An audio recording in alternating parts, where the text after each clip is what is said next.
Madame, bonsoir. Monsieur, bonsoir. Merci d'être au rendez-vous de Tout au clair sur la télévision du Monde. Comme tous les lundis, mardis, mercredis, nous prenons les commandes de cette antenne dès 21 heures pour échanger, commenter, décrypter une actualité de la journée. Et ce mercredi, nous nous consacrons à une missive, notamment la missive du président national du Mouvement pour la Renaissance du Cameroun, le professeur Maurice Kamto, pourtant dans les geôles de la prison centrale de Yaoundé-Koundengui. Il écrit à ses co-détenus politiques, d'après lui, illégalement interpellés à la suite des marches blanches du 26 janvier 2019 dernier. Maurice Kamto appelle donc ses militants à la retenue et d'après les premiers mots de cette missive, à la suite de la barbarie administrative, policière et judiciaire déclenchée après les marches blanches du 26 janvier 2019 et qui a conduit illégalement en prison, permettez-moi de vous dire toute mon admiration pour votre courage et la dignité dont vous faites preuve depuis votre interpellation. Voilà les propos du professeur Maurice Kamto pour ouvrir sa lettre à ses militants également détenus comme lui à la prison centrale de Yaoundé-Koundengui. Une lettre qui a fait couler beaucoup d'encre et de salive. D'ailleurs, certains journaux n'ont pas manqué de relayer la dite lettre et le contenu entier de cette lettre pour peut-être se poser la question de savoir si le MRC de Maurice Kamto aurait opéré un changement de fusil d'épaule. Est-ce que le MRC a finalement décidé d'être un parti loyaliste, donc de se conformer à la réglementation en vigueur, notamment pour ce qui est des déclarations de manifestations publiques? On se souvient que le MRC avait décidé de fonctionner dans l'anarchie et dans l'illégalité, puisque ce parti politique avait officiellement annoncé ne plus vouloir demander des autorisations pour pouvoir manifester publiquement sur l'ensemble du triangle national. Pourtant, c'est tout le contraire que l'on constate sur le terrain. Justement, et avec cette lettre, plusieurs observateurs de la scène politique s'interrogent et se questionnent autour de la posture actuelle du mouvement pour la renaissance du Cameroun. Et cette actualité a retenu notre attention dans le cadre de Tout au clair sur la télévision du Monde. Et nous posons la problématique sur la table. Et ce jour, avec nos espérants invités, nous allons essayer de décrypter de long en large le contenu de la dite lettre, d'apporter des éléments d'éclairage autour des zones d'ombre qui meublent cette lettre du professeur Maurice Kamto, président national du MRC, toujours détenu dans les geôles de la prison centrale de Yaoundé-Koundengui. Il faut aussi me le dire, le MRC a traduit devant les juridictions compétentes, notamment à Yaoundé, le ministre de l'administration territoriale pour interdiction formelle de manifestation publique sur l'ensemble du triangle national. Voilà donc le menu de cette édition de Tout au clair de ce soir. N'oubliez pas, Tout au clair, c'est une émission interactive. Vous pourrez donc nous envoyer vos contributions, mais aussi vos questions à travers le code d'accès 6 99 57 30 26, 6 99 57 30 26. Si vous êtes dans le Cameroun, si vous êtes hors du Cameroun, vous ajoutez l'indicatif du Cameroun 00237 et vous faites partie de ces nombreux téléspectateurs qui nous accompagnent au quotidien dans le cadre de ce programme sur la télévision du Monde. Tout au clair, c'est également des invités. Ils sont confortablement installés dans ce plateau. Mesdames, Messieurs, bonsoir, bienvenue. Dans quelques instants, la présentation du panel.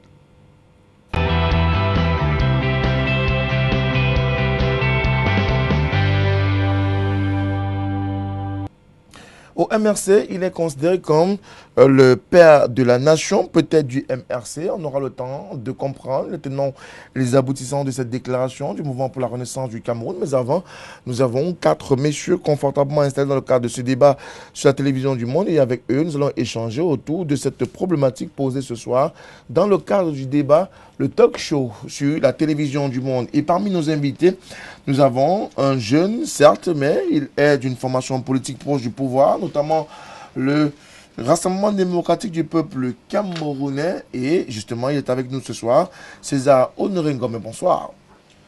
Bonsoir Frédéric, bonsoir à mes companélistes, bonsoir à tous les téléspectateurs de la télévision du Monde. Bonsoir en particulier à toute la jeunesse camerounaise, en particulier celle de ma circonscription politique de fois. Merci à vous d'avoir accepté d'être là ce soir. À côté de vous, un qu'on ne présente plus et qui notamment fait également les choux gras, non seulement de la presse écrite, mais aussi de la presse parlée. Abel Eliboulobe, conseiller municipal. Bonsoir. Bonsoir, Frédéric. Et merci de me permettre une fois de plus de rappeler à nos auditeurs, nos téléspectateurs, mais d'une manière générale au peuple du changement, que nous sommes à 3 mois de la convocation du corps électoral pour les élections législatives et municipales à venir. Il est donc urgent, d'une manière générale, que ceux qui ne sont pas inscrits et qui aspirent à peser sur le cours des événements aillent le faire. Mais particulièrement, les élections présidentielles nous ont montré que le peuple autochtone, les peuples autochtones du littoral sont très peu inscrits. Je renouvelle donc ici l'invitation que je leur adresse de se lever et d'aller s'inscrire massivement pour que les autochtones du littoral, pas des calculs mesquins que malheureusement certains acteurs politiques développent dans le pays, aient à peser sur le cours des élections qui ne soient pas marginalisés de quelque manière que ce soit dans les décisions qui pourront être prises à l'avenir. Merci à vous, Abel. Que les gens se lèvent, qu'ils aillent s'inscrire. On aura certainement le temps de revenir sur ce sujet que vous évoquez dans un autre débat sur Tout au clair, sur la télévision du monde. Tout en face de vous, nous avons également 2 messieurs, notamment Julien Sepo, conseiller municipal de la 3e, du Mouvement pour la Renaissance du Cameroun, que nous avons une fois de plus le plaisir de recevoir ce soir. Julien, bonsoir. Bonsoir Frédéric et bonsoir à tous les copanélistes et je dis également bien entendu bonsoir à tous les téléspectateurs de la télévision du monde.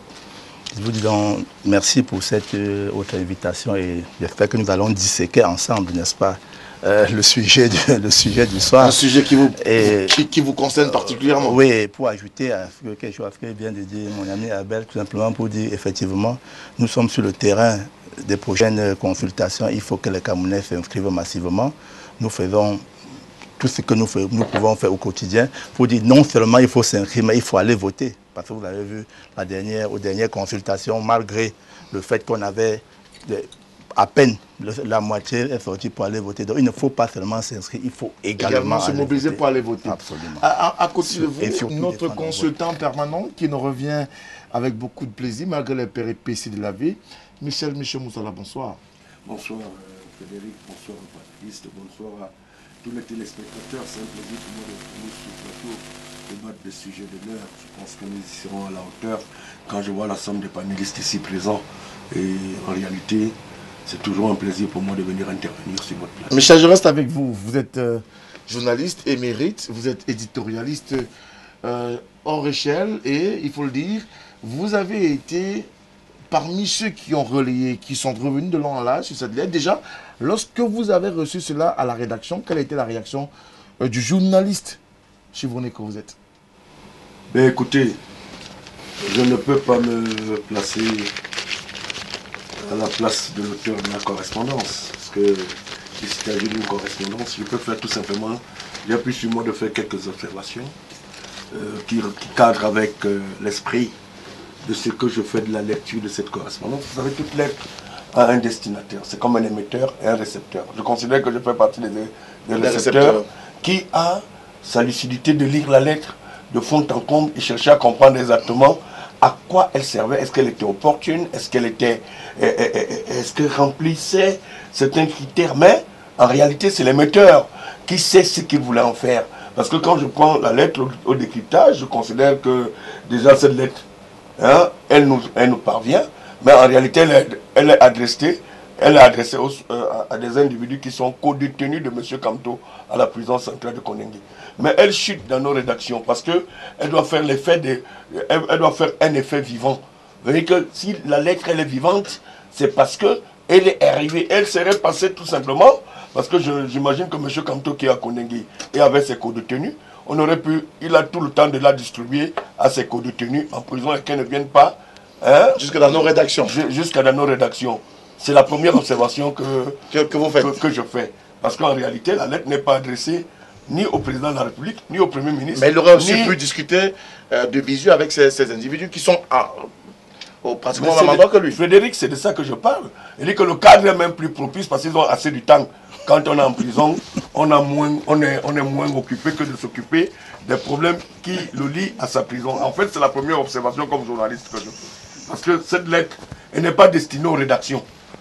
Mais pour se faire présent sur le plan de la science de la communication, on balance une lettre à des détenus qui sont dans le même cadre de détention que vous.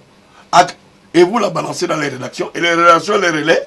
Maintenant, dans la posture de journaliste que je suis, je prends des notes qui sont quand même intéressantes, où j'ai vu quelque part, on a interpellé même des journalistes, on a interpellé un certain nombre de personnalités. Et donc, c'est ça qui fait l'action publique de la lettre, de la correspondance. On aura le temps de revenir de fond en comble sur ce qui est dit dans la lettre. Nous restons d'abord encore sur ce que les uns et les autres ont ressenti. César Honoré, vous êtes acteur politique. Une lettre est arrivée, elle est passée par les réseaux sociaux au départ. Les gens se sont interrogés de savoir si c'était effectivement Maurice Kamto qui avait formulé ces mots. Et tout de même, on a au bas de la signature que c'est Maurice Kamto qui a effectivement écrit cette lettre. Alors vous, quand vous la lisez, ou alors quand vous l'avez vue, c'était quoi la réaction de l'homme politique? Vous avez dit qu'il fallait absolument que ce coup soit fait? Frédéric, je peux vous dire qu'il y a 24 heures, quand j'ai reçu cette lettre, je n'ai pas voulu prêter attention parce que je me suis dit c'est un peu du ramassis que nous avons toujours chaque jour dans les réseaux sociaux. N'eût été votre attention par rapport à votre invitation de cet après-midi, de ce soir, où j'ai pu parcourir le contenu et je suis du même avis que l'aîné Michel Moussala tout à l'heure pour dire que, en réalité, quand on est un acteur politique qui se veut respectueux de ses engagements, il y a un certain nombre de faits. Je ne voudrais pas parler ici en tant que... Je voudrais donner l'avis d'un observateur de la scène politique. Je me rends compte que cette lettre dégage beaucoup de regrets par rapport à ce qui a conduit ce brillantissime professeur là où il est aujourd'hui. Parce que si c'était à refaire, il ne le referait pas. C'est le contenu que je dégage de la lettre parce que je pense que j'ai vu tout autour de moi l'acte voulant affronter la justice de son pays. Il regrette aujourd'hui de s'être mis dans des conditions qui déshonorent déjà sa stature de deuxième candidat à l'élection présidentielle et qui a fait perdre l'espoir, fait tuer des rêves de certains qui auraient pu rêver de par sa posture d'homme politique qu'il était possible de pouvoir aspirer à quelque chose dans une année électorale comme celle-ci. Et je voudrais dire que cette lettre aujourd'hui dégage tout simplement cette façon indirecte de vouloir demander pardon, parce que ça, je considère qu'il voudrait rattraper ce qu'il aura perdu, parce qu'il serait resté tranquille après la présidentielle. Je pense qu'au niveau de la cote de popularité, il aurait été à un autre niveau aujourd'hui. Et aujourd'hui, tout a été dévoyé. Donc on sait quel était son plan. Son plan n'était pas de gagner les élections, mais son plan, c'était d'arriver, de déstabiliser ce précieux trésor que nous avons en commun qui s'appelle le Cameroun. Et je pense qu'aujourd'hui, il n'a qu'à s'en prendre à lui-même, malgré tout le respect que moi, en tant que militant, en tant qu'acteur politique, en tant que jeune citoyen camerounais, ce pays dont nous rêvons, dont nous souhaitons qu'il puisse nous le léguer, avec tous les avancées qui ont été faites jusqu'ici, je pense que c'est beaucoup de regrets pour cela dont il a pu tuer les rêves pour une ambition politique. Alors, Abel Limbilobé, des regrets pour Maurice Kamto à travers... vous ne rentrez pas encore dans le contenu parce que je vous connais assez grand lecteur et suffisamment analyste politique de ce qui pourrait être dit dans la lettre. On en reparlera après ce premier tour de table, mais davantage, vous qui avez certainement eu l'information de la parution de cette lettre finalement dans la place publique alors qu'elle était destinée seulement à une clique de personnes, quelle a été l'approche ou alors comment vous avez compris, analysé ceci? Premièrement, je dois dire que ça montre le dysfonctionnement de notre système carcéral. Je ne vois pas pourquoi les gens sont en prison, ils ont des téléphones portables, ils écrivent des lettres, ça sort, etc. Autant les laisser dehors, finalement. S'ils peuvent disposer des moyens à être en prison avec l'aide des régisseurs et des gardes prisonniers, etc., pour continuer à entretenir un climat, entretenir une illusion de capacité insurrectionnelle, ça pose problème sur l'efficacité de l'environnement carcéral. Les gens en prison ne doivent pas avoir la possibilité de correspondre. Parce que si c'est ça, les grands bandits vont continuer à organiser leurs activités de toutes sortes. Bon, la deuxième chose, c'est que quand je lis cette lettre, elle ne veut rien dire d'important. C'est une lettre où quelqu'un essaie de draguer les gens qui étaient autour de lui, etc. Elle ne dit rien, elle ne suscite aucune émotion en moi. Parce qu'un homme politique, ça doit être quelqu'un qui, en toutes circonstances, fait preuve de responsabilité. Ça veut dire que quand il engage des actions, il sait a priori ce que ça donne. Et comme il sait donc ce que ça donne, quand les résultats attendus sont là, il doit pouvoir les gérer et ça ne fait pas l'objet de regret. Quand je décide de défier un ordre politique par la voie armée, par exemple, je sais que je peux y trouver la mort. Je sais que les gens que j'entraîne dans cette initiative vont y trouver la mort, que les gens vont être emprisonnés, que les gens vont être arrêtés, et patati et patata. Je sais que les biens vont être détruits. Donc, si ces choses-là arrivent, je ne peux pas écrire des lettres de regret de quelque manière que ce soit, donnant l'impression que je fais bonne conscience. Il ne s'agit pas de ça. Un homme politique, c'est quelqu'un qui doit savoir que si j'entre dans la voie insurrectionnelle, voici ce qui va se passer. D'accord. Alors, et donc, quand je lis cette lettre, je crois que c'est un activisme de plus qui n'apporte rien, qui vise simplement à garder l'attention des masses populaires camerounaises d'une manière générale sur la question Kamto. Et moi, je pense que ça nous éloigne de l'essentiel. L'essentiel, ce sont les élections qui vont se dérouler dans 4 à 5 mois. Alors, Julien Sepo, vous êtes militant du MRC. La lettre est intitulée à l'attention des co-détenus de Maurice Kamto. Est-ce que de toutes les façons, au sein de l'appareil de ce parti politique de l'opposition, qui est arrivé en deuxième position de la dernière présidentielle, on n'a pas simplement voulu déjouer un peu le réel destinataire de cette lettre? Ben absolument pas. C'est pour ça que je tenais déjà à dire que lorsque je vois le titre de la lettre ouverte de M. Kamto, le revirement du MRC. Non, je tiens à dire que le revirement n'est pas à sa place. Parce que lorsque vous l'avez dit tout à l'heure, on va disséquer cette lettre de fond. Je pense qu'on peut prendre quelques morceaux choisis. On va y arriver là-dedans pour vous ne verrez nulle part où il y a un revirement quelconque, où il y a un regret tel que j'entends de gauche à droite. Les gens disent que Kamto serait en train de regretter, l'acte qu'il aurait posé. Ma foi, je me pose encore de quel quartier il s'agit. Je pense que le grand frère Moussa l'a dit. La lettre est bien intitulée « Lettre à mes co-détenus politiques ». À mes co-détenus politiques. Et contrairement à ce que... Quand on est co-détenu de quelqu'un, on ne le voit pas tous les jours, et qu'on ne peut pas échanger simplement avec lui. Et contrairement à ce que Elim Bilobé dit, la lettre est manuscrite. Vous n'avez vu nulle part une lettre qu'on a saisie et que M. Kamto a envoyée à ses co-détenus par WhatsApp. Et pour votre voir, M. Kamto est à la prison principale. J'ai l'habitude de les visiter. Et les autres sont à la prison centrale. Ils ne sont pas dans la même prison. Les seuls que M. Kamto rencontre quotidiennement, c'est les 6 autres personnes qui sont avec lui. Donc vous ne pensez pas que, puisqu'ils sont dans les prisons, ils ont la possibilité d'aller d'une prison à l'autre. Non, pas du tout. Et je pense que la lettre est tellement à sa place que lorsque vous êtes un chef et qu'on vous a interpellé, vous et vos partisans, et comme il y a aussi les alliés, pour une situation bien précise, je pense que vous avez le devoir, en tant que chef, de rappeler ou alors de maintenir le moral de vos camarades qui se sont retrouvés, qui sont dans cette situation, n'est-ce pas, je ne sais pas comment dire, on va dire d'illégalité ou de précarité. Pourquoi? Parce que non seulement des gens se sont retrouvés là, je vais vous dire une chose, peut-être et je le dis, n'est-ce pas, sous le couvert de beaucoup, il sait de quoi je parle. Lorsqu'on vous maintient dans une situation comme celle où sont maintenus nos camarades, dans une situation d'incertitude, où on ne vous promet, où vous ne projetez à aucun horizon. Vous ne savez pas si demain vous serez sorti ou bien si dans 6 mois on vous laisse dans une situation d'insécurité à tel point pour vous pousser à ce que s'il y avait peut-être, si vous avez sûrement dit un complot, il y en a qui vont commencer à dire après une semaine, 2 semaines que vraiment l'affaire c'est là, moi je me connais plus là-dedans, je vais moi dire la vérité pour sortir, comme on dit au quartier. Mais il se trouve que devant cette situation-là depuis 2-3 mois, malgré tous les fouilles, tout ce qui se passe, les autorités constatent qu'il n'y avait aucun complot ourdi contre l'État. Sinon, au moins une personne l'aurait dit.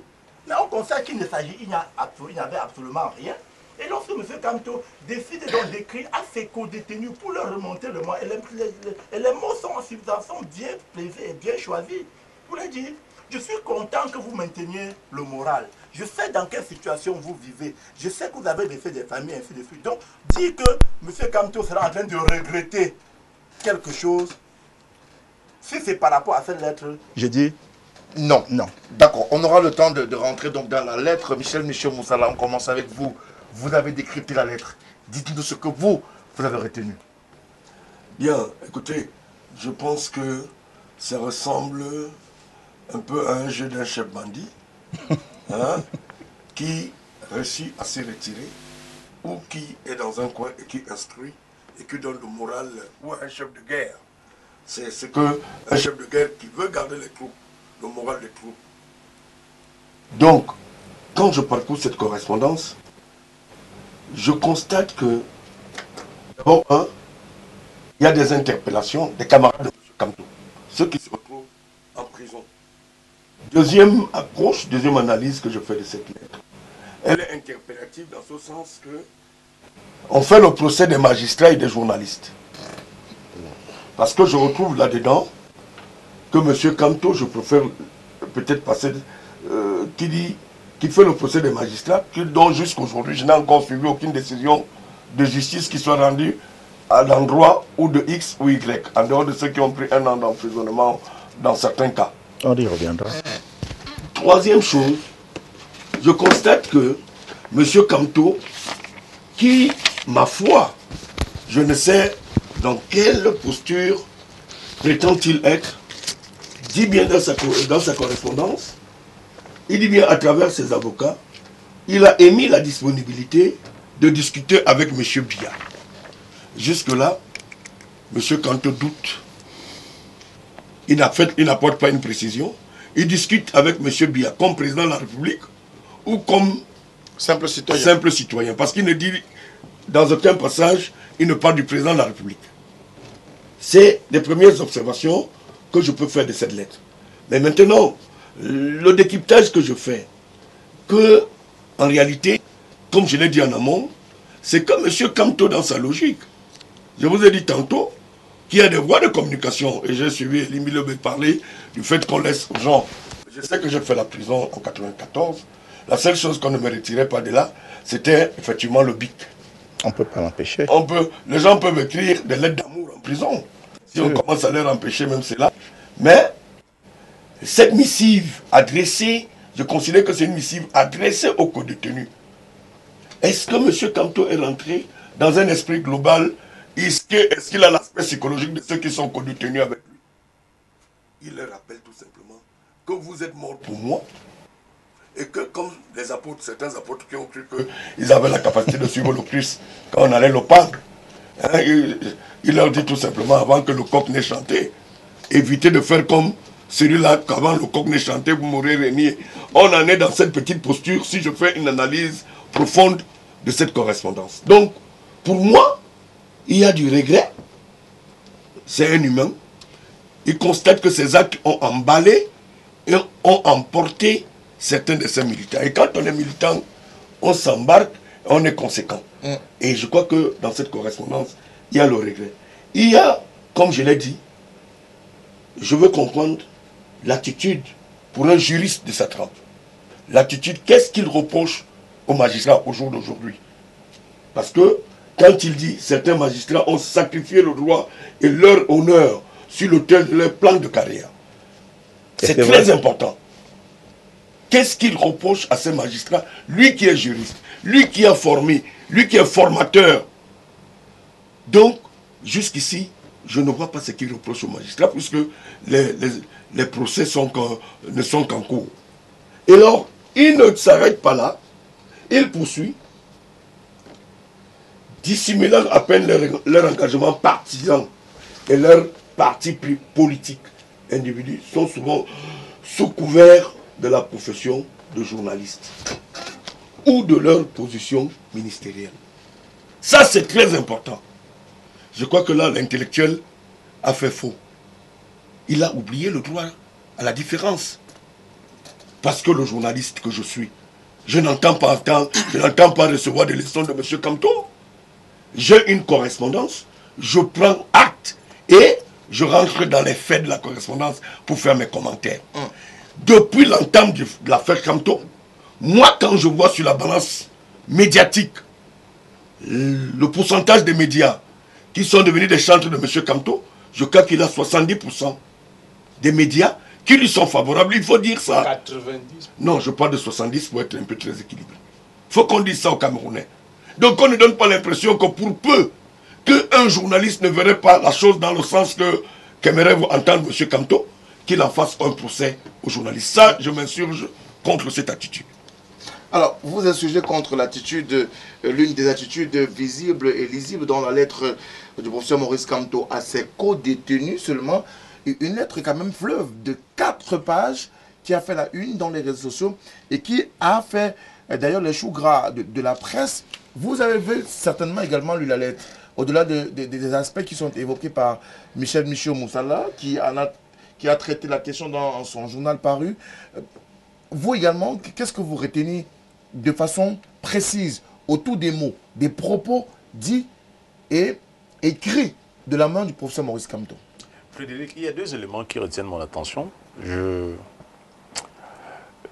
retiens le premier élément.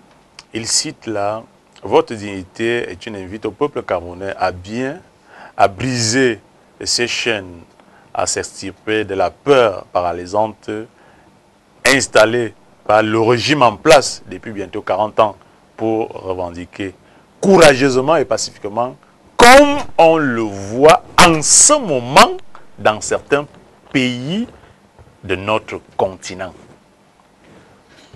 Lorsque il insiste, comme on le voit en ce moment dans certains pays de notre continent, ceux qui n'y ont pas cru depuis que M. Maurice Camto est allé lui-même ouvrir les portes de Kondengui, comprennent aujourd'hui quelle était sa démarche. Le professeur Camto est un technicien du droit. Il connaît le droit. Il savait que dans aucun pays au monde, on ne défie pas l'État. Encore moins la justice qui constitue un élément clé pour faire prévaloir l'ordre public de cet État-là. Il l'a fait, il est tombé dans son propre piège. Dans son propre piège, quand je le dis, le deuxième élément, je voudrais le relever rapidement. Le deuxième élément qui ressort de cette lettre, il veut jouer les victimes. Il rappelle des tortures, des bastonnades qui ont été subies, que ce soit à Bafang, que ce soit à Tchang, que ce soit à Yaoundé, que ce soit à Douala. Mais je voudrais bien leur rappeler qu'avant qu'il ne se jette dans la gueule du bois,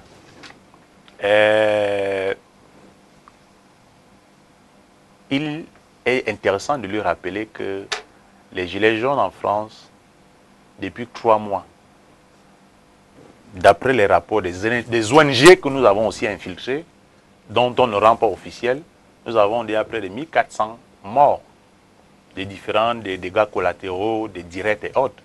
Ça, c'est des informations que nous avons. Mais il ignore que l'État français est dans la posture de faire prévaloir l'ordre public. Lorsqu'il veut rappeler, il va mettre les citoyens en parlant de torture et autres, et vous connaissez l'actualité qui est en train de se vivre ces jours-ci, des tortures, ce qui est tout à fait normal, parce que nous n'encourageons pas que les agents de force de l'ordre puissent devenir des tortionnaires. Et lorsqu'il veut parler de torture, vous voyez à quoi est-ce qu'il veut faire appel. Et vu ces deux éléments, je pense qu'il est important que cette lettre, les destinataires, donc comme l'a dit M. Moussala tout à l'heure, ces co-détenus ne sont pas les vrais destinataires de cette lettre. Ne sont pas les vrais destinataires de cette lettre. Les vrais destinataires de cette lettre, c'est cet électorat dont il a perdu presque à 90% et qu'il veut reconquérir parce que politiquement, je ne vois pas l'intérêt pour lequel on devrait même, parce que aujourd'hui, on voudrait faire de lui un héros. Pourtant, il ne l'est pas. Donc, il va mourir de sa propre mort comme il a bien voulu. Je pense qu'il serait moins important. Moi, peut-être c'est le dernier débat politique que j'assiste pour débattre de cette affaire-là. Je pense que l'avenir, c'est devant. Et les institutions et le président de la République nous en appellent. Et je ne voudrais pas finir cette émission sans toutefois interpeller tout jeune Camerounais se sentant interpellé par rapport aux enjeux, comme l'a rappelé tout à l'heure M. Limbilobert. Et même mon compatriote du MSC a invité la jeunesse camerounaise à aller s'inscrire massivement. Parce que le jeu ne se jouerait pas au niveau de la présidentielle. Nous l'avons passé cette étape-là. Le jeu se jouera aux voisins, aux collègues, à celui dont on connaît le proche et dont on peut apporter sa crédibilité, sa caution, et non la caution d'un parti politique, en parenthèse, que ce soit celui qui veut nous traîner dans la guillotine. Parce qu'aujourd'hui, on connaît déjà les partis qui veulent traîner les citoyens dans la guillotine. Merci à vous. Alors, on va prendre la réaction d'Abel Limbilobert qui a une passion de dire quelque chose au sujet de cette lettre, du contenu même de cette lettre, Abel. J'ai dit tout à l'heure que cette lettre, en fait, ne soulevait pas une émotion, mais rendait compte de l'amateurisme de l'acteur politique. Parce que, premièrement, M. Kamto évoque une mauvaise justice. Donc, si je comprends bien, cette justice est devenue seulement mauvaise maintenant qu'il en est la victime. Quand il était ministre délégué à la justice, elle était comment? Elle était bonne à ce moment.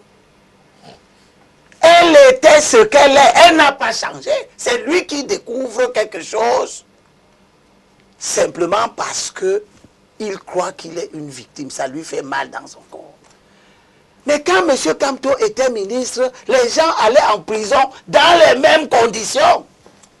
Il n'y a rien de nouveau. Je suis en train de dire que nous avons affaire à un amateur politique et accompagné d'une autre bande d'amateurs. D'abord parce que, cher monsieur, ce n'est pas à 67 ans qu'on se découvre les missions salvatrices ou les missions d'un héros. Pas à 67 ans. Le Sauveur Jésus. Si j'étais à la place de Kamto, je n'aurais pris aucune initiative susceptible d'entraîner les gens à perdre leur liberté, à être blessés, à perdre leur vie. Parce que la situation politique du Cameroun n'exigeait pas ce type de sacrifice. En allant aux élections, où Kamto s'est baladé sur toute l'étendue du territoire, comme il le dit lui-même. Il dit qu'il a fait campagne partout. Moi, je sais qu'il n'a pas fait campagne partout. Qu'il n'avait pas les moyens de faire campagne partout. Mais il le dit. Donc, il n'a pas fait campagne partout. Qui l'en a empêché? Qui l'a empêché de convaincre les gens de voter pour lui? Qui l'a arrêté? Qui l'a mis en prison? Il a fait des mois et des mois, à période d'avant-campagne. Des mois et des mois. Puis il a fait la période légale de campagne. Qui l'a empêché? Personne. C'est à ce moment-là que la politique était en train de se faire. C'est à ce moment-là que des acteurs politiques, entre autres, des gens comme moi, qui ont fait la prison il y a déjà 30 ans. J'étais étudiant, j'avais 26 ans. Lui, il a déjà fait quelques mois seulement. Moi, j'ai fait 7 mois. 7. Je n'ai été entendu par personne. Hein. On m'a pris, on m'a mis au ministère de la Défense, on m'a gardé là 7 mois. Et un jour, on est sorti. J'ai fait 2 semaines de grève de la faim et tout ça. On est venu me dire d'écrire une lettre pour demander pardon au chef de l'État. J'ai dit que je n'écris pas. Que je vais sortir dans quelques semaines. Mort ou vivant. Mais je vais sortir. Parce que de toutes les façons, si je meurs ici, vous n'allez pas garder mon corps. Et j'ai entamé une grève de la faim. Je n'ai pas écrit de lettres, je n'ai pas pleuré. Donc vous dites qu'il pleure? Je dis, nous sommes en face des gens qu'il ne nous faut plus. Des gens qui ne doivent pas nous amener dans des combats d'arrière-garde, qui sont des combats perdus d'avance. Au moment où on allait à l'élection présidentielle, c'est à ce moment-là que nous étions dans un combat politique digne de notre pays. C'est à ce moment-là qu'il fallait mettre toutes les chances de notre côté. Monsieur Kamto fait partie de ceux qui ont bousillé complètement les perspectives d'une lutte réussie, d'une alternance. À la fin de l'élection présidentielle, il choisit le comportement qu'il nous a reproché d'avoir en 2004, quand il était au gouvernement. C'est lui qui a écrit. Comme il écrit comme ça, c'est comme ça que demain après-demain, on va lui opposer ses écrits. C'est comme ça qu'il avait écrit en 2004. Pour nous dire que les décisions du Conseil constitutionnel ne sont susceptibles d'aucun recours et qu'il fallait se taire. Aujourd'hui, il continue à vouloir examiner la situation de l'élection présidentielle. C'est-à-dire, il est encore dans la posture de quelqu'un qui ne veut pas admettre que les décisions du Conseil constitutionnel, ce qu'il a écrit, qu'il a enseigné, à l'époque, nous étions dans l'opposition, on nous tapait, on pleurait. Il considérait que la justice de ce pays était bonne. Donc, je dis aux Camerounais, c'est ce genre d'hommes politiques dont les jugements politiques dépendent seulement de la situation personnelle. Or, l'homme politique que je veux pour notre pays, c'est celui qui peut souffrir quand il est en bonne situation, mais voir comment les autres souffrent. C'est cet homme politique-là que vous voulez. Je veux un homme politique qui est capable de comprendre que le mal, la douleur que vit l'autre, je dois me battre pour qu'elle n'ait plus cours, nulle part, même si elle ne m'est jamais parvenue. Or, nous avons des hommes politiques qui ne se déterminent que le jour où ils sont piqués. Il faut donc qu'ils sachent du fond des difficultés dans les... Parce que pour le moment, il n'est pas emprisonné en tant que tel, il n'est pas condamné, tout ça peut prendre fin si les comportements sont efficaces et politiques. Et je lui dis, là où tu te trouves, tu as donc vu le régime au service duquel tu étais. Merci à vous, Abel. Tu as vu le régime au service duquel tu étais depuis 7 ans. Julien Sepo. Alors, une lettre quand même qui est pleine de sens pour vous, militants du MRC, et qui du coup n'est pas du même goût des autres formations politiques d'en face. Vous dites que la lettre apporte des éléments de combat qui doivent être maintenus et qui doivent davantage permettre à ce que le MRC reste au devant de la scène. Non, moi je ne vois pas la chose comme ça. Je suis plutôt surpris. Et de là, c'est le droit, n'est-ce pas, des formations politiques d'en face, comme vous dites, de disséquer et de penser et de dire des choses. Vous avez donné des éléments pour qu'on pense, pour qu'on dissèque. Non, c'est vous-même qui bien avez... entendu. Le véritable problème, c'est que, je dis, de tout ce qu'on dit là, je ne vois pas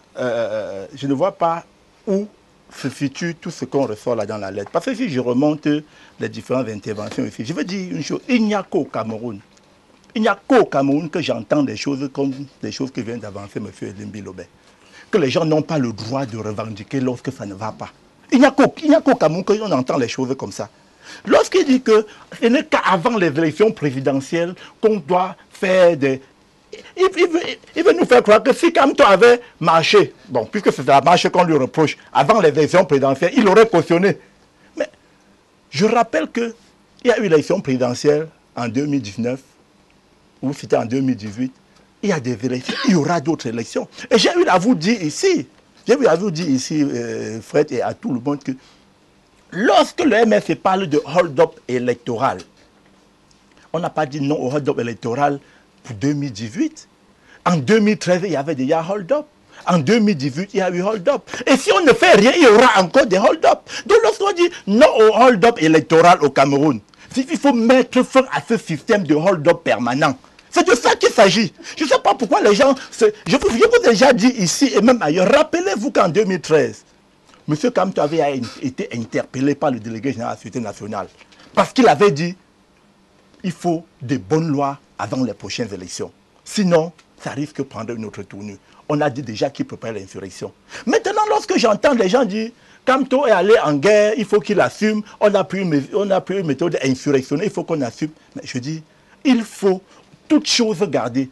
Si nous devions au moins un seul instant, avoir, je ne dirais pas la compassion, mais avoir au moins un petit recul sur ce qui se passe dans notre pays à l'heure actuelle, on comprendrait que c'est la mauvaise gestion des petites situations qui crée tout ce que nous vivons aujourd'hui.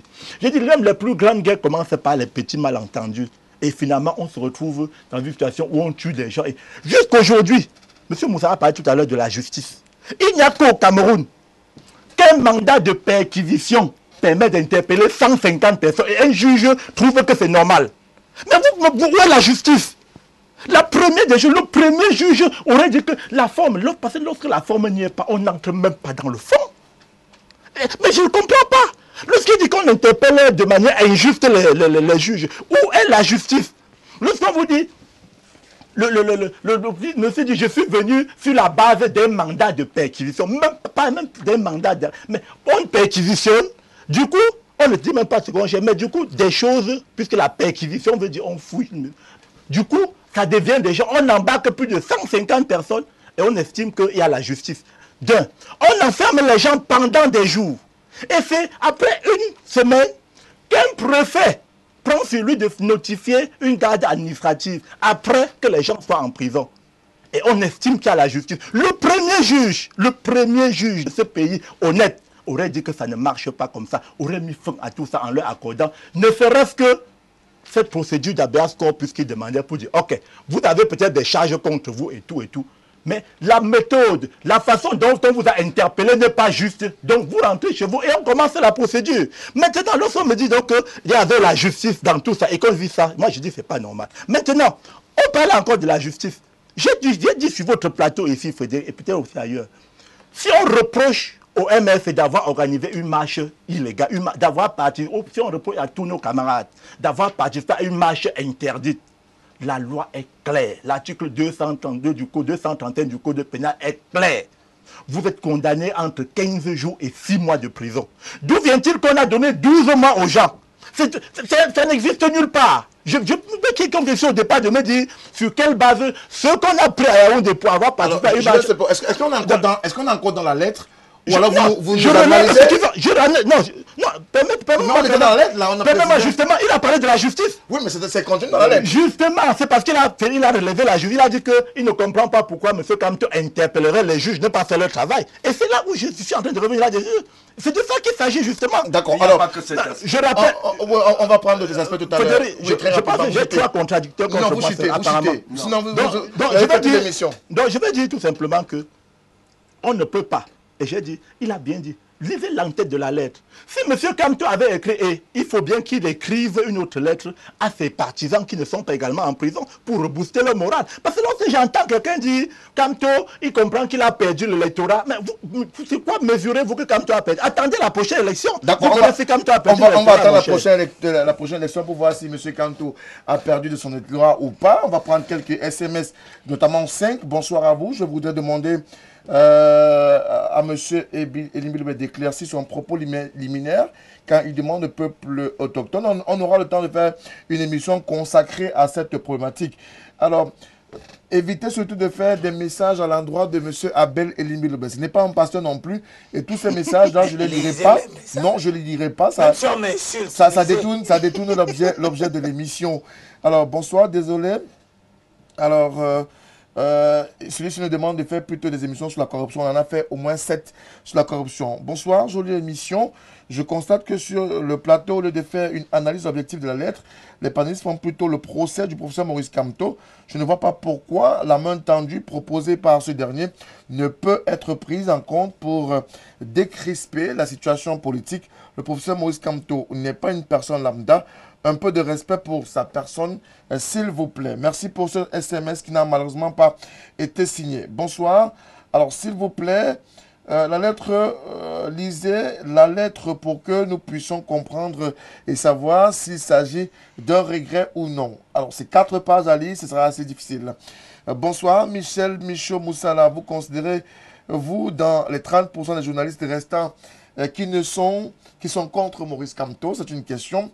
Alain Giscard, Monsieur Ngomo, nous, du MRC, sommes confiants, si ce n'est que doit la 3e. Vous invitez encore Elimé Lobet sur votre plateau. Il demande de savoir de quel bord politique vous appartenez. C'est monsieur... Je suis contre les gens qui organisent l'insurrection. C'est mon bord politique. Bonsoir. Kamto is not serious. As a minister of justice, he's never visited a police cell or a prison to see the condition of prisoners. He's talking of the Anglophone problem, but he had never visited this region since the crisis started. He forget to know that Lapiro is one of his victims. He refused to he refused the destruction of our embassies, but those who did it put his picture up. He waited for 4 days to say MRC is not with the people destroy the embassy. If Kamto is given the opportunity to govern Cameroon, it will be a catastrophe. Alors, on va prendre seulement sur ces SMS et on va d'abord revenir avec Michel Michaud Moussala. Michel, il vous a reproché de faire un procès de Maurice Kamto et non du contenu de la lettre que les Camerounais ont soif d'avoir. Et je voudrais vous rappeler que vous pourrez avoir le journal Europe Plus, vous trouverez le journal, la quintessence même de la lettre qui a été reproduite intégralement dans les colonnes de ce journal. Bien, je voudrais dire aux téléspectateurs, ceux qui nous voient, ceux qui nous écoutent en ce moment, que je prends tout simplement les éléments contenus dans la correspondance de Maurice Kamto à ses codes de tenue. Alors, j'aurais souhaité qu'il se limite à écrire à ses codes de tenue dans les différentes misères, par lui, une observation de l'administration de la misère à ses codes de tenue. Il interpelle la magistrature, il s'en prend aux journalistes qui ne voient pas les choses dans le même sens que Maurice Kamto. Parce qu'il est bien écrit que des journalistes sont passés à côté de ce qui c'est que leur mission. Alors, je ne sais pas comment est-ce qu'on peut juger l'approche analytique des journalistes dans le contexte où M. Kamto fait une lettre et qu'il interpelle des journalistes qui doivent systématiquement relayer l'information par la manière dont il accepte. Donc je vais tout simplement dire à celui qui, ma foi, qui m'a posé la question de savoir si je me considère comme faisant partie des 30% qui sont contre Maurice Kamto. Qui sont contre Maurice Kamto, non. Je fais partie des 30% des journalistes qui sont sous le principe du droit à la différence. Cela veut dire que je ne suis pas un béni oui-oui. J'entends d'éclairer les Camerounais sur une correspondance dont j'ai pas devers moi. Et je pense que je suis assez outillé pour comprendre la forme, le fond de la correspondance de M. Maurice Kamto. Parce que tout à l'heure, M. Sepou, qui parlait tout à l'heure en se présentant comme étant face à 3 contradicteurs. Je vais tout simplement lui dire que ma qualité d'observateur sur ce plateau m'amène à vous dire que si nous voulions rester dans la logique de faire lecture de cette correspondance, elle ne fait que d'entrave sur le plan de la forme et même du fond. Parce que vous aviez dit à l'entame de ce débat que M. Maurice Kamto ne partage pas la même prison que les co-détenus. Je pense 6 sont avec Maurice Kamto et la centaine autres les autres sont de l'autre côté. Comment quotidiennement, dans la correspondance que fait Maurice Kamto à ses co-détenus, il parle de prendre qu'il a connaissance quotidiennement des misères de quelqu'un avec qui vous ne partagez pas. Mais qui lui sont rapportés. C'est tout à fait normal. Bon, il faut encore savoir si ce qu'on lui rapporte sont des rapports fidèles. Parce que d'une manière... C'est la question qu'il faut se poser. Pour le moment, je fais des observations. Oui. Puisque nous restions dans l'esprit de la correspondance. Et j'aurais souhaité que, effectivement, que M. Maurice Kamto se limita à parler de ses co-détenus comme le dit l'intitulé de sa correspondance. Quand il y a un déviationnisme en parlant de la magistrature, parce que j'ai dit tantôt que M. Maurice Kamto n'a pas encore fait l'objet d'une condamnation. Et même jusque-là, quand on sait, et vous êtes censé m'y être placé, pour dire que les juridictions, il peut la perdre en première instance ou en grande instance, il continuera jusqu'à la Cour suprême. On est d'accord. Donc, si on est d'accord là-dessus, je pense que j'ai dit tantôt qu'en 1994, quand nous étions en prison, moi je suis parti en prison avec Ndiawe, nous étions avec Ndiawe en prison, ce n'est pas, c'était pour le BIC, pour un article et des articles de presse. Donc, c'était peut-être poser le problème comme étant des bases politiques de la défense des libertés de la presse, un certain nombre de choses. Donc, qu'on n'arrête pas à faire des procès inutiles. Je prends l'esprit de la correspondance, je fais ma lecture personnelle et je pense que c'est là où j'ai estimé que M. Kamto, à certains endroits, a fait faux. Parce que quand il interpelle les journalistes qui ne sont pas d'accord sur certaines de ses sorties, je suppose que c'est la première correspondance. Celle-ci est adressée aux co-détenus. Une autre correspondance sera adressée aux journalistes. Et peut-être aux militaires aussi. Serait adressée aux militaires. Alors quand on prend la correspondance, en tenant compte de l'intitulé, on parle des co-détenus. Et Michel a tôt fait de préciser que dans cette même lettre, on retrouve des interpellations à l'endroit, non seulement du corps judiciaire, des hommes et femmes de médias, mais aussi, d'une façon globale, il s'adresse à ces militants. Est-ce qu'on n'est pas dans un amalgame total où on ne sait plus véritablement à qui est adressée la lettre et comment est-ce qu'on devrait comprendre le contenu de cette lettre? On est plus que dans un amalgame. Il y a un passage ici qui attire mon attention.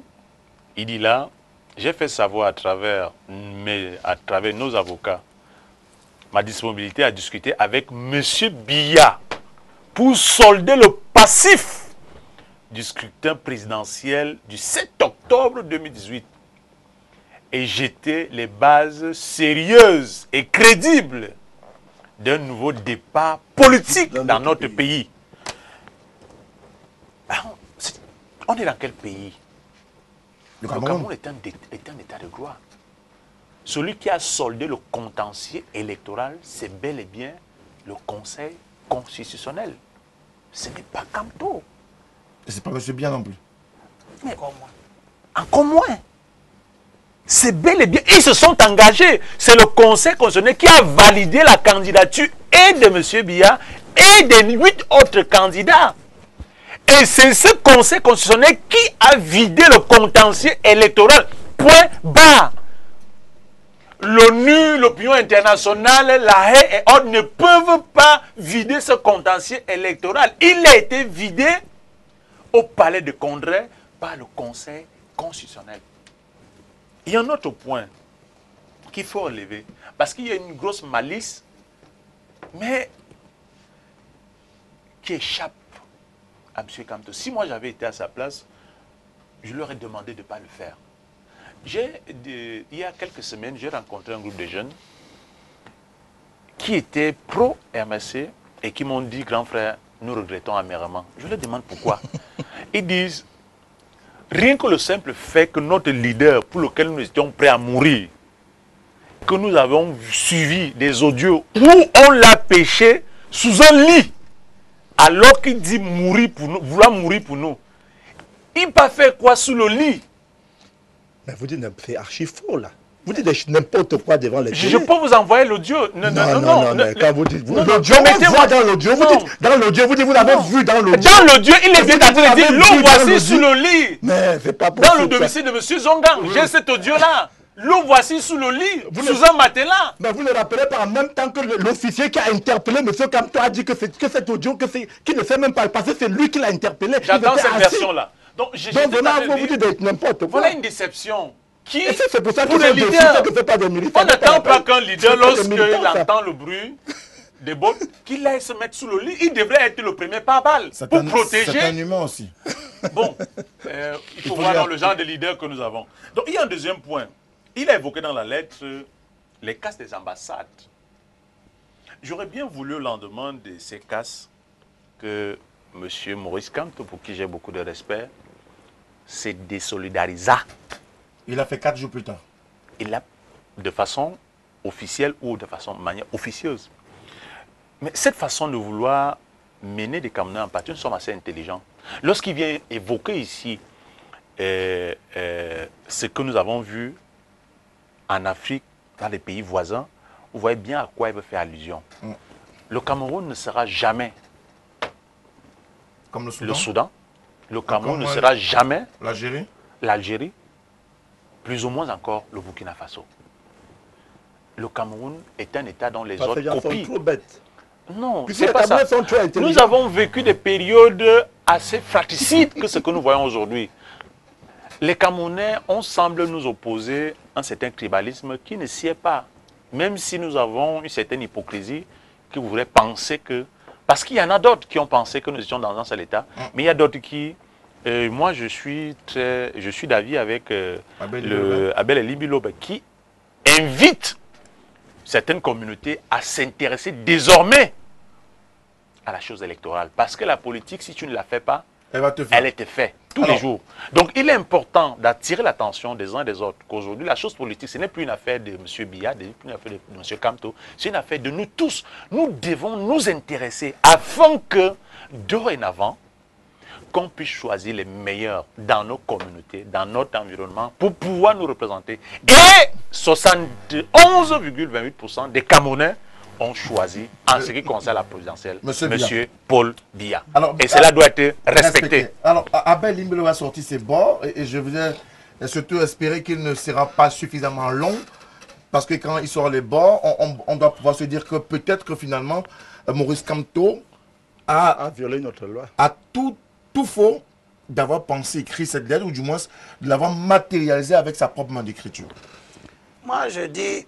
Quand M. Kamto, en 2004, écrivait pour nous faire la morale politique en nous conseillant de ne pas contester les décisions du Conseil constitutionnel, la Constitution de 1996 était déjà écrite. Elle n'a pas changé. Il nous rappelait les dispositions de l'article 50. Vous l'avez déjà dit plus tôt. Non, laissez que je redise encore. L'article 50 dit alinéa 1 que c'est la Constitution. Ce n'est pas une loi ordinaire, c'est la Constitution. C'est le principe fondateur. Les décisions du Conseil constitutionnel ne sont susceptibles d'aucun recours. Vous l'avez déjà dit. Elles s'imposent. Ça veut dire qu'on ne discute pas. Quand on a dit, c'est fini. Vous devez aller intégrer la décision et passer à autre chose. Elles s'imposent au pouvoir public, à toutes les autorités administratives, militaires et juridictionnelles, ainsi qu'à toute personne physique ou morale. Kamto ne fait pas exception.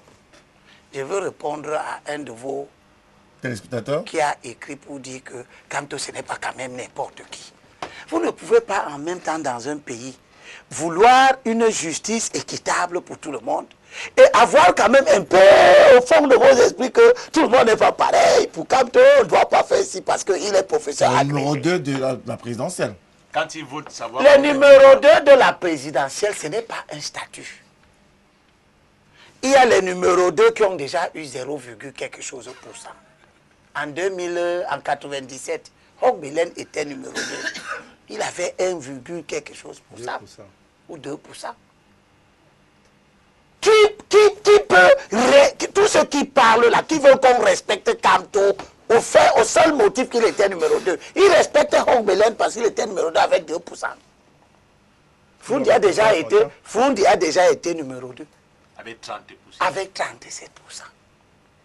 Qu'est-ce que vous faites? Mais ils l'ont respecté en leur temps. Votre respect ou vos demandes d'une forme d'immunité à accorder à certains individus selon leur rang social dépendent de quoi? De vos affiliations ethniques? Si la même personne qui est en train de faire tout ce désordre au Cameroun était un nordiste avec 14%, c'est que vous faites ça.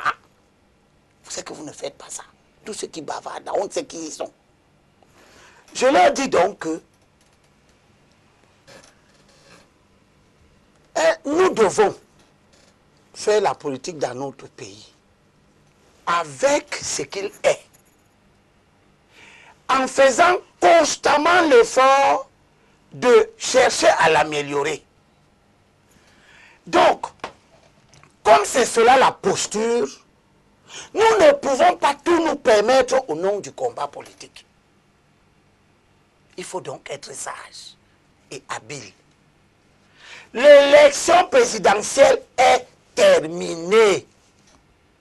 Même celui à qui le pays tout entier a donné la qualité de la personne morale qui donne les résultats et qui clôture le processus, c'est le président du Conseil constitutionnel.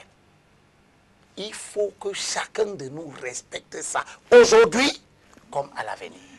Quand Clément Atangana finit de lire les résultats, il a dit quelque chose. Ayons ça à l'esprit, que l'élection présidentielle est terminée. Quand vous écrivez des lettres pour dire que vous voulez voir M. Biya, après vous être proclamé président, c'est-à-dire violer les décisions du Conseil constitutionnel, après que vos partisans vous appellent président élu, c'est-à-dire qu'ils violent les dispositions de la Cour. On dit que les décisions, même les mauvaises, sachez ça, les mauvaises décisions du Conseil constitutionnel s'imposent à tous les mondes, y compris aux personnes physiques. Même si la décision du Conseil constitutionnel, vous, de fond de votre cœur, vous avez l'intime conviction qu'elle est mauvaise, elle s'impose à vous. C'est comme la Cour suprême. Pourquoi on parle plus des présidents? Les Camto et tout ça, c'est des avocats. Ils ont poursuivi des gens devant les tribunaux. Ils sont souvent arrivés à la Cour suprême. La Cour suprême a toujours rendu un jugement qui n'a pas toujours plu à chacune des parties. Est-ce qu'à la sortie de la Cour suprême, vous êtes venus continuer les procès sur les plateaux de télévision où on a tous les jours? Et ces pauvres viennent de se livrer à un brillant exercice qui consiste à salir la justice en démontrant qu'elle est mauvaise parce qu'elle n'a pas rendu un bon jugement. Non, ouais, c'est moi qui parle. Quand tu parles, moi je t'écoute. L'article 169 du Code pénal. Nous devons faire la politique en nous conformant.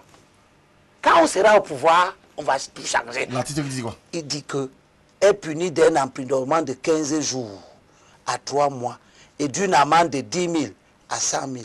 Celui qui relate publiquement une procédure judiciaire non définitivement jugée dans les conditions telles qu'il influence. Il s'agit d'influencer l'opinion, dans des conditions telles qu'il influence, même non intentionnellement, c'est-à-dire par ignorance. L'opinion, on parle d'influencer l'opinion d'autrui pour ou contre l'une des parties. Les juges, vous nous démontrez tous les jours comment ils sont mauvais.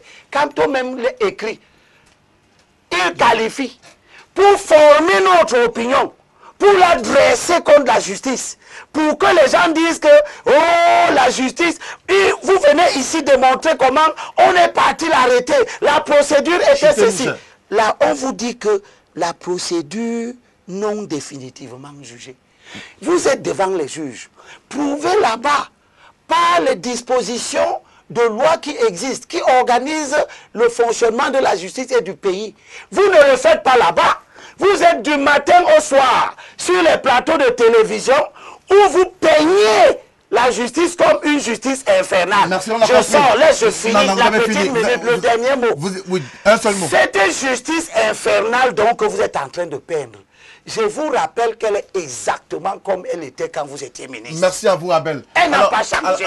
Elle est comme elle était quand vous étiez ministre. Et à ce moment, vous disiez que c'est le SDF qui est le pire des démons. Merci à vous, Abel Imbilebe. Merci. Alors, que cache véritablement la lettre qui a été servie aux co-détenus de la prison de Kondengui, parce qu'il y a une prison principale et il y a une prison centrale? Je pense que l'esprit de la lettre est suffisamment clair et peut-être le problème est qu'on est... Vous trouvez la clarté, vous trouvez la clarté. Ben vous êtes le premier à être sorti. Je vous ai rappelé de ne pas faire le procès de la justice. Mais par contre, lorsque les gens parlent de la justice, voilà, donc, mon ami Elie Bilobé qui vient de prendre un article du Code pénal qui n'a rien à voir Vous êtes le premier à prendre un avec article ce du que code nous pénal. sommes en train de parler ici. Ça a quelque chose à voir. Non, je viens, justement, j'arrive. j'arrive, Abel, pour te dire quoi? Pour te dire, j'ai parlé ici de nos camarades qui ont été condamnés à 12 mois, alors que la loi prévoit 6. Ça, c'est fait. Si tu permets, ceux qui ont été condamnés à 12 mois ne sont pas les membres du MSC, c'est les revendicateurs de la MIDA. Et donc vous avez profité, vous avez saisi d'organiser la marche ce jour-là. Ils l'ont dit, ils ont déclaré, ils sont sortis pour marcher pour le Vous voyez donc, il y a un exercice. Le MSC a donc voulu récupérer ces jeunes qui ont misé leur argent dans la MIDA, dans la cantine MIDA, pour pouvoir sous-traiter avec le MSC. Merci à vous de C'est ça la vérité. Ceux qui ont été condamnés, c'est pas des militants du MSC. C'est vous qui avez la montant de parole C'est vous qui avez la qui est parole. galvaudé partout. Non, mais ne dites pas n'importe quoi. Il faut rappeler tout simplement que ceux qui ont été condamnés, ce sont pas je le répète. C'est les revendicateurs de la MIDA. Je dis et je le répète, monsieur Ngoma, vous voulez demain vous m'accompagner à la prison centrale de Yaoundé où je suis tous les... Et vous allez me montrer ces gens de la MIDA dont vous parlez. Et je vous dis, je vous dis bien, 37 personnes ont été interpellées dans le cadre de la marche à Yaoundé. On en a condamné 26. C'est là, à 12 mois de prison, tous les journaux en ont parlé. Vous venez aujourd'hui me parler de la MIDA. De toute façon, j'étais en train de parler de l'article 139 dont parlait Limbi Lobé. Pour dire ceci, j'ai parlé d'une procédure qui a été vidée en instance. On est libre d'en... Je n'ai jamais... Rappelez-vous, lorsque vous nous avez invité ici pour la première fois pour parler de... J'ai dit, on reproche 8 chefs d'accusation à M. Kamto et autres. Je ne peux pas en parler tant qu'on ne s'est pas prononcé là-dessus. Maintenant, je me suis prononcé sur ceux qu'on a condamnés et ceux dont l'ABS, je vous dis, le cas de la façon dont ces gens ont été interpellés, permettait seulement au premier juge de leur accorder l'ABS corpus. C'est mon point de vue. Donc, il n'a pas de raison d'invoquer, il n'a donc pas raison d'invoquer cet article qui milite entièrement contre lui par rapport à ce que nous sommes en train de dire. Maintenant, je finis. Non. Maintenant, je finis. Tu voudras poser ta question. Maintenant, je finis pour dire quoi? Moi, je suis vraiment très surpris. Les Camerounais sont très fortiches lorsqu'il faut parler de ce qui se passe ailleurs. Lorsqu'on met les débats au Cameroun pour le Gabon, la Côte d'Ivoire, les Camerounais sont tellement friands. Non, c'est ça qui... Je vous rappelle, il y a une rébellion, je vais dire, il y a une très très grave rébellion au Soudan du Sud depuis des années. Mais on a vu M. Salva Kiir et M. Omar El-Béchir. Non, le président Riyad Machar, qui était au Vatican, ça ne fait pas quelques jours, devant lequel le pape se pliait pour dire arrêtez de faire la guerre. Nous ne sommes pas dans une situation de guerre au Cameroun. Et les gens estiment que deux personnes ne peuvent pas se parler pour résoudre un problème. Moi, je dis c'est archi alors, faux. Posons-nous la Maintenant, question. parlons de la lettre. Posons-nous la question. Oui. Posons-nous la question. Oui. Deux personnes doivent se parler. Oui. L'une des personnes représente quoi? L'autre personne est qui? Je rappelle que dans ce pays, peut-être les gens ne le savent pas, dans ce pays, l'autre personne est quoi?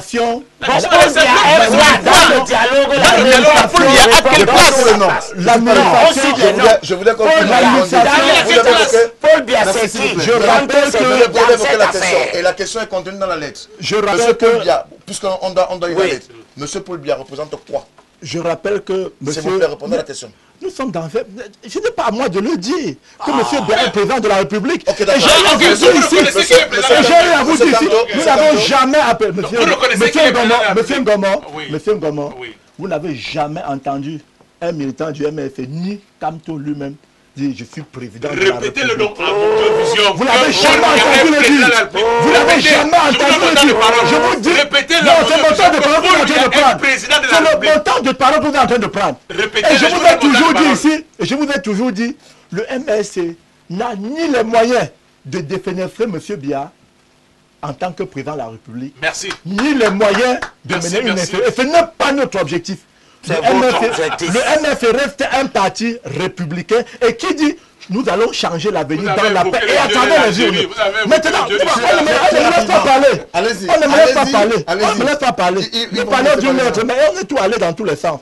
Lorsque je parlais de... Lorsque je parlais de 60 on a bien... Il n'y a pas de souci. Nous disons bien, il y a eu des élections présidentielles. Tout le monde sait ce qui s'est passé. lorsque nous parlons de... Le fait que M. Elimbi Lobé et M. Moussala disent qu'ils ont fait la prison, peut-être ils vont justifier le fait que les autres doivent également faire la prison parce qu'ils ont fait la prison injustement. Il faut que les autres qui font la prison injustement ne se plaignent pas. Mais c'est pas sérieux. On vous a arrêté de manière arbitraire, monsieur Lubon. On vous a jeté dans un cachot pendant 7 mois. Il faut que les autres passent par là pour comprendre. C'est pas normal. Monsieur Moussala a écrit, a fait un article. On l'a mis en prison pour ça. Il trouve que donc, pour ça, il faut que désormais, n'importe qui goûte un peu la prison pour comprendre que dans ce pays, personne ne peut revendiquer. Ce n'est pas normal, monsieur Moussala. C'est pour dire quoi? Je suis désolé, c'est pas ça l'esprit de mon propos. Tout ce que vous prêtez à monsieur Kamto comme au MRC, comme intention, je suis désolé. Vous le savez très bien. Le MRC, vous nous avez vu, lorsqu'on a même parlé de marche, vous n'avez vu aucun militant du MRC avec un cure-dent en main pour piquer un policier. Par contre, on a vu des policiers, c'est pour ça que j'ai parlé de justice tout à l'heure, M. Moussala. On a vu des policiers tirer sur les Camerounais. D'accord. Aujourd'hui, qu'est-ce que la justice en a fait? Le premier procureur de la République se ferait saisir de cette affaire. Vous parlez de justice? Après, tu vas dire que tu n'es pas en train de parler de procédure en cours. Alors, s'il vous plaît. Il ne s'agit pas de la prison, vous n'allez pas me dire, voilà, arrêtez ces gens-là. Alors, maintenant, monsieur, on va se calmer un peu et revenir à des meilleurs sentiments. Je voudrais qu'on prenne 4 SMS et on revient au débat. Le temps qui nous est imparti est pratiquement arrivé à son terme. Je voudrais certainement, avec la consultation de la réalisation, puisqu'on est à 22h18, on a certainement encore 12 minutes dans le cadre de ce débat. Et si la réalisation le permettra, on pourra le grappiller peut-être 5 autres minutes qui nous permettront de pouvoir aller au bout. Alors, bonsoir, c'est Eric Jomgang de Gabon qui nous écrit ce SMS, c'est un fidèle téléspectateur. Bonsoir Frédéric, à chaque époque, ces hommes, la majorité des Camerounais se reconnaissent au MRC, c'est son point de vue, et ses alliés.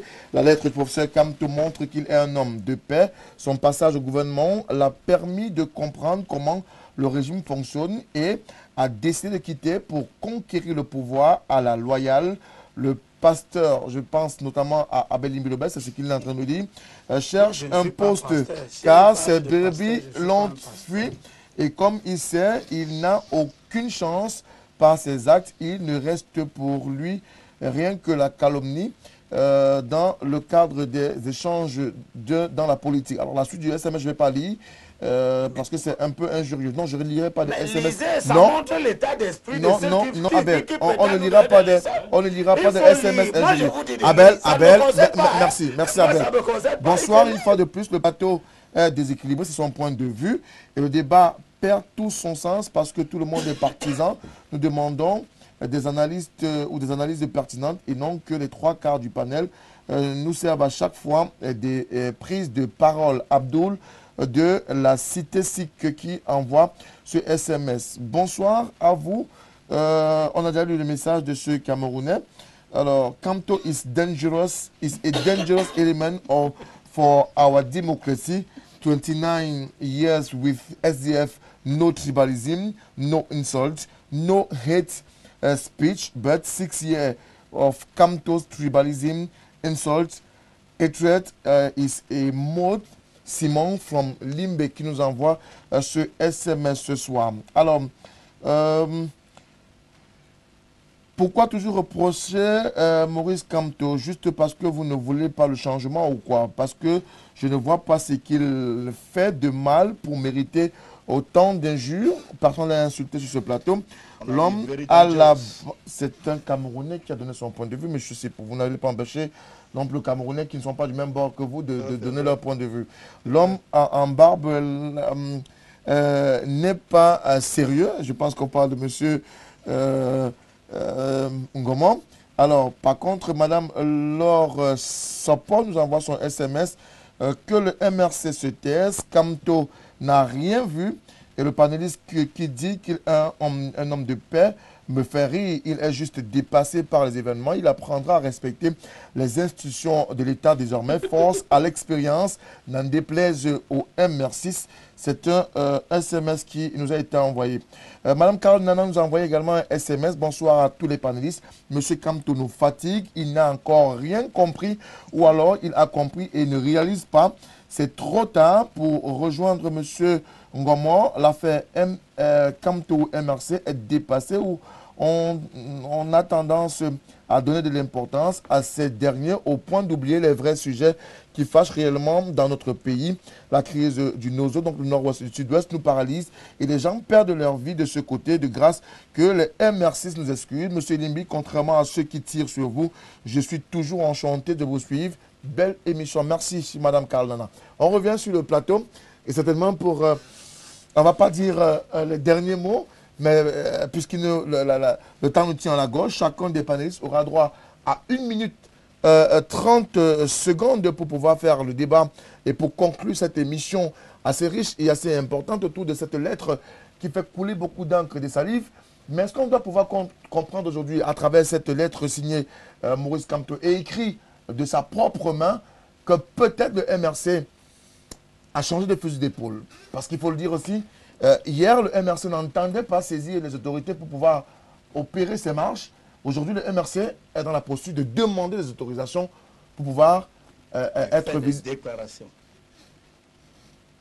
Vous me permettez que je puisse poser la question, moi? Bien sûr. Merci beaucoup.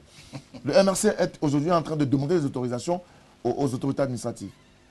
Bien écoutez, je pense que dans un contexte comme celui-ci, il n'y a pas de raison, il n'y a que des imbéciles qui ne changent pas d'avis. Alors, si le MRC s'est résolu à poser maintenant le véritable problème, comme on leur demandait sur le plan administratif, je ne vois pas pourquoi est-ce que... je ne vois tout de même pas la raison pour laquelle ça ferait boule de neige, puisque ça devrait être légitime que tout un parti qui veuille vouloir manifester, tenir puisse faire une déclaration de manifestation. Je voulais revenir sur un aspect... Pour sortir, vous avez 1 minute encore. Oui, mon cher Moutomé. Je dis bien que je veux savoir comment, dans une correspondance adressée aux co-détenus, on en profite de faire le procès de la société camerounaise. Je vais vous faire le plaisir de vous lire un petit paragraphe. J'ai appris avec une grande douleur les tortures et les humiliations que les fonctionnaires otages de leur ambition mesquine vous ont infligé. À Bafang, à Tchang, à Bafoussama, Yaoundé et à Douala. J'en ai moi-même été victime, comme vous en aviez été probablement informé par le touchement de nos avocats. C'est très intéressant. C'est pas assez interpellatif pour quelqu'un qui a la posture de gouverner. J'entends que c'est... Qui veut parler à ses co-détenus? Moi, j'ai dit que M. Sepo, qui a développé une approche, parce que moi, en tant que journaliste, je m'en tiens. Comment est-ce qu'une république, prétendument vouloir être dirigée par M. Kamto, c'est des interrogations que je me pose, peut pouvoir insinuer que toute une fonction publique. Il dit bien, j'ai appris avec une grande douleur les tortures et les humiliations que des fonctionnaires otages de leurs conditions mesquines. Il aurait pu mettre au moins la réserve. Certains, si il en a la preuve de ce que... Mais il ne peut pas dire que tous les fonctionnaires camerounais se sont mobilisés contre la politique de Maurice Kamto. Sauf si j'arrive à mal lire, je souhaiterais que vous-même vous lisiez. Parce que je risque de faire... Non, non, il a la même lettre. Fonctionnaires. Il a la même lettre. On a dit que des fonctionnaires. Pas tous les fonctionnaires. Et M. Moussala, on la relève dans le journal. Vous m'avez donné la parenthèse. Moi, je voulais tout simplement dire... L'un des avantages de cette procédure d'ABA... C'est pas vous qui répondez aux questions. C'est parce qu'il m'a donné... Non, non, il vous a pas donné la parole. Moi, je fais tout simplement... C'est parce qu'il m'a regardé. Je voulais le dire. Je peux davantage, vous aurez le temps de... Je peux davantage vous dire. C'est pour ça que pour moi, c'est assez interpellatif pour un politicien. Je n'ai pas un procès à faire à Maurice Kamto. Mais dès lors que M. Maurice Kamto va publier des correspondances, qu'il sache qu'il y a des gens en face capables, dans la possibilité de décrypter et qu'ils diront un peu, c'est ça ma posture. Je trouve ça un peu dangereux que aujourd'hui, on veut culpabiliser tous les fonctionnaires. Des fonctionnaires. S'il vous plaît, s'il vous plaît. Quand il dit des fonctionnaires, Voilà, c'est pas tous les... Non, il n'a pas dit certains. Des. Non, il a parlé des fonctionnaires. On parle de Monsieur Sepo. Et je dis entre les lignes, ça se fait comprendre. Et si vous vouliez que je continue, non, vous continuez pas. Je vais lire sa correspondance. Je vais chuter. Parce qu'il y a des pannes qui sont quand même étonnants venant de professeur Maurice Kamto. Et vous saviez que nous, on pense que dans un pays où, et je ne veux pas rentrer dans les analyses qui ont été faites par Elimbi Lobet et César Honoré. Et César, pour dire que nous sommes dans un pays. Vous n'aviez pas... Nous avions vécu les villes mortes. Nous avions vécu la tripartite. Je suis un acteur. Donc, il faut comprendre que d'une manière ou d'une autre, dans le temps, j'ai dit que c'est une lettre, je n'aurais peut-être pas pu faire un seul commentaire. Mais il est assez interpellatif parce que quand on interpelle la corporation des journalistes, je me dis de mon avis. César Honoré, pour conclure dans cette émission. Je voudrais rappeler avant la conclusion aux téléspectateurs qui nous suivent en ce moment que je suis sur un plateau avec des compatriotes qui ont été victimes. Certains qui ont fait la prison, certains qui ont subi, en parenthèse, certaines atrocités du régime. Et ici, il faut rappeler, parce que quand on semble donner l'unanimité, certains disent les 3/4 du plateau comptent, non. On ne peut pas nous empêcher chacun d'exprimer ce qu'il ressent et quel est son avis et son opinion. Il y a plus grave. Dans la correspondance, parce qu'il s'agit de la correspondance, c'est pour ça que nous sommes invités à cette émission ce soir. L'une des conclusions de M. Kamto, croyez-moi, je me battrai sans relâche pour que les tortures, pour que les auteurs des violations de vos droits et des actes de torture et des humiliations dont vous avez fait l'objet répondent de leurs actes devant les tribunaux nationaux et internationaux. Ou internationaux. Je voudrais croire Il est quand même en train de dire que notre compatriote, ce brillantissime juriste, il a tous ses sens. Voilà quelqu'un qui est dans une situation où il n'arrive pas d'abord à se défendre, mais compte défendre cela. Vous pensez que c'est impossible? On recommence par le débat. Mais nous avons vu... Nous sommes en train de Mais conclure. il est en train de faire le débat. Non, je suis dans mon temps de parole. Donnez votre conclusion dans votre temps de parole. Dans mon temps de parole, permettez-moi de dire tout simplement que M. Kamto, je l'aime bien en tant que compatriote. Mais sur la scène politique, je suis d'avis avec une brillantissime journaliste, une maman que je répète beaucoup, qui nous a fait comprendre qu'il était tout, mais sauf un homme politique. Et je suis d'avis encore avec cette maman, d'autant plus que aujourd'hui, lorsque M. Kamto a tenté ce dont il a voulu faire le 26, il se disait, après avoir eu 500 000 voix, il se disait qu'il aurait au moins 100 000 marcheurs. Tout à fait. Il faut que les téléspectateurs nous comprennent. Il se disait qu'au bas mot, il aurait au moins 100 000 marcheurs. Échec et mat. Ils n'ont même pas pu avoir une cinquantaine de marcheurs. Une cinquantaine, je ne veux pas dire 100. Parce qu'on a dû les 100, c'est hâté avec les fusqués de la MIDA dont ils ont phagocyté et dont ils ont sous-traité. Donc, quand on est dans une situation aussi vraisemblable comme celle-ci, je voudrais dire qu'il revienne à des bons sentiments et qu'il n'ait pas honte de dire pardon. De demander pardon public. Parce que même si le président de la République décide de le libérer, ne soyez pas surpris que certains Camerounais se chargent de régler ce qu'on l'a parce qu'il a tué les rêves de pas mal de Camerounais. Oui, de pas mal de Camerounais. Alors, parce qu'il a relevé son vrai visage. Merci. Ce n'était pas un homme politique. Il venait pour accomplir cette mission. Quand il évoque le cas de ces pays dont il a évoqué, vous comprenez donc bien que c'était un missionnaire qui n'a que subi échec et mat. Abel Elimbilebe, un téléspectateur nous envoie un message. Bonsoir Frédéric. Il faut être stupide ou de mauvaise foi pour soutenir le professeur Maurice Kamto. Monsieur Raphaël Guetting de Ndokoti. Vous partagez son point de vue? Je ne suis pas un homme politique excessif. Il est dur, excessif. Je n'utilise pas les mots comme stupide. Je lui demande d'ailleurs de retirer ça. Mais ce que je veux dire, c'est que c'est précisément parce que vous n'avez pas connu les douleurs politiques que vous pouvez envoyer les gens dans n'importe quel type d'aventure. Et c'est parce que depuis, je suis né en 62. En 75, mon père est allé en prison parce qu'il était témoin de Jéhovah. Vous tous vous savez comment on traitait les témoins de Jéhovah à l'époque. Quand j'ai eu mon certificat d'études primaires, je l'ai eu, mon père était en prison. J'allais lui rendre visite tous les jours. Quand je rentre de l'école, je passe par les ateliers des chemins de fer. Il était ici en Bopi, à la BMM. Et j'entre dans les herbes qui étaient derrière la gare. Vous avez une minute. Oui, c'est mieux comme ça. Je secoue ces herbes, il entend. Et les jours où ils sont dehors, il vient là, on cause. Les jours où il n'est pas dehors, il me montre le bout de pain qu'il m'a gardé à travers le hublot pour me dire qu'il m'a gardé. C'est comme ça que j'ai grandi. Et je ne veux pas que ça vous arrive. C'est parce que vous n'avez pas su ces choses que vous croyez que la lutte politique est un jeu. Vous croyez que c'est un théâtre.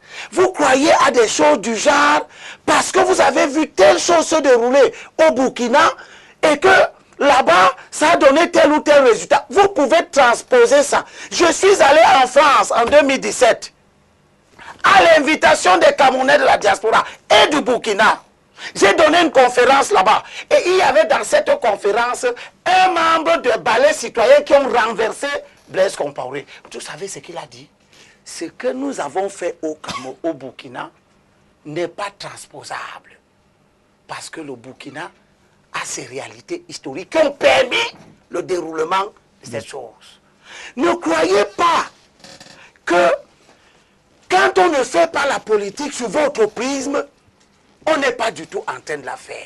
Je suis de ceux qui ont choisi de faire de la politique en fonction de la criticité de la situation.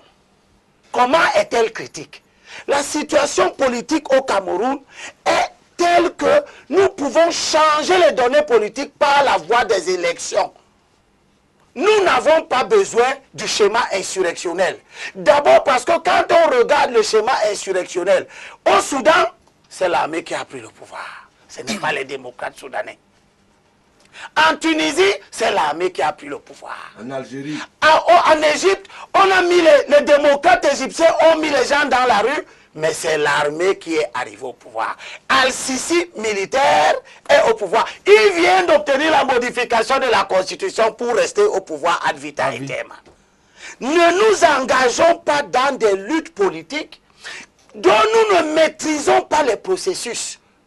Parce que nous pouvons être les plus grands perdants à l'issue. Moi, je veux que les gens luttent et qu'ils gagnent les élections. Et l'analyse de nos échecs me montre que nous échouons parce que nous luttons dans le désordre, nous luttons chacun pour soi, certains luttent pour leur ethnie, et patati et patata. C'est pour ça qu'on a dit aux gens, unissons-nous. Les gens ont refusé, et parmi ceux qui ont refusé, il y a Kamto, il y a aussi, il y a Cabral Libi, il y a tous ces gens qui ont refusé l'unité d'action. Merci beaucoup, Abel. Après ça, votre minute vous criez, vous vous plaignez, vous croyez que on ne va pas vous laisser entraîner le Cameroun dans des aventures sans lendemain. Pour conclure, comment est-ce qu'on doit pouvoir dire le MRC aujourd'hui reste fidèle à ses principes, à ses idéaux, à son président, ou alors le MRC est dans une perspective d'une construction nouvelle? Je suis bien content quand Abel lit la Constitution, mais il oublie toujours de lire le préambule. J'y arrive, de lire le préambule de la Constitution. Et je tiens à dire, il ne faut pas mettre le schéma dans la tête des gens. Il ne faut pas mettre dans la tête des gens, Elimbi Lobé, que le fait de revendiquer leur droit fait faire une insurrection. C'est ce que vous cherchez à mettre dans la tête des gens. Et nous disons non. Nous revendiquons un droit, M. Elimbi Lobé, ce n'est pas de faire l'insurrection. Ne recommencez pas le débat. Quel est le droit que vous revendiquez? Donnez votre posture, donnez la posture actuelle du MRC. Vous n'avez le droit de contester une élection. Vous n'avez pas le droit de contester les décisions du Conseil constitutionnel. Merci Abel. Merci Abel. Merci. On l'a déjà expliqué sur ce plateau. Tu reviens là-dessus 50, tu reviens là-dessus. Mais oui, c'est ça. Vous revendiquez des droits. Attends, dis-nous, quel est le droit que vous revendiquez? Abel. Non, tu prends mon temps. Non, je prends ça parce que tu fais une fausse accusation. Par rapport à quoi? Abel, des choses qui ne sont pas vraies. Quoi? Tu dis que tu traites le MF de parti insurrectionnel. Mais bien sûr, quand vous appelez les gens à la résistance, Résister à quoi? À casser les ambassades. Quand vous avez appelé les gens Alors, à la on va mettre un résistance, terme à cette vous émission. avez la résistance On va à mettre un quoi? terme à cette émission. Je savais que ça Monsieur Sepo. Non, mais attends, c'est la résistance à quoi? Monsieur Sepo. C'est la résistance à quoi? Monsieur Sepo. Monsieur Libi. Monsieur Libi. Oui, monsieur Libi, vous voulez vous calmer et permettez Je vous rappelle que nous sommes 360 partis à contester Paul Biya chaque jour. Monsieur Abel Limilwe. Et vous, quand 3 personnes vous comptez, vous trouvez que c'est la fin du monde. Mais nous sommes Monsieur Abel 360 Limilwe. à contester Paul Monsieur Biya. Abel Limilwe, permettez à monsieur Sepo de conclure sereinement l'émission. Dans sa posture. S'il vous plaît. Non, permettez. Je lui demande, vous revendiquez quel droit? Merci pour la question.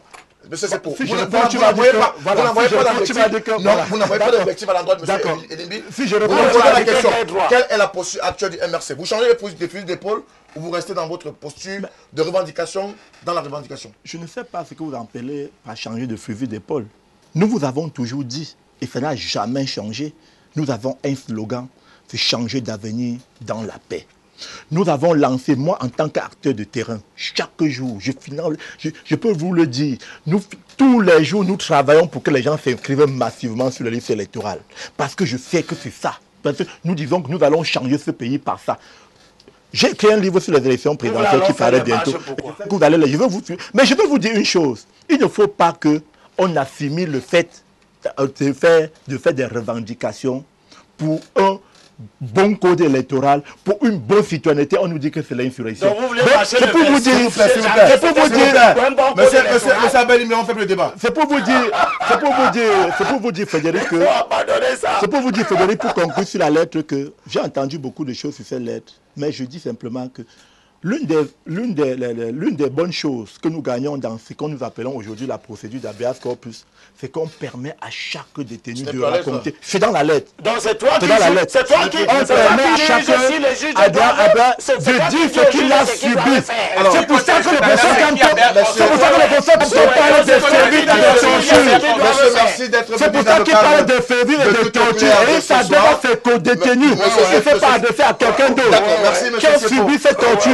Merci monsieur Sepo, merci à Michel Moussala. César Honoré, merci encore d'être venu. Abel, merci et surtout d'avoir participé à ce programme. Chers téléspectateurs, nous avons plusieurs SMS que nous n'avons pas pu lire. Certains sont injurieux et nous ne lirons plus de SMS à caractère injurieux sur le plateau de Tout au Clair. Et davantage, nous vous remercions de continuer à nous faire confiance. On vous donne rendez-vous lundi prochain, 21h, avec une nouvelle thématique. Bonsoir à toutes et à tous.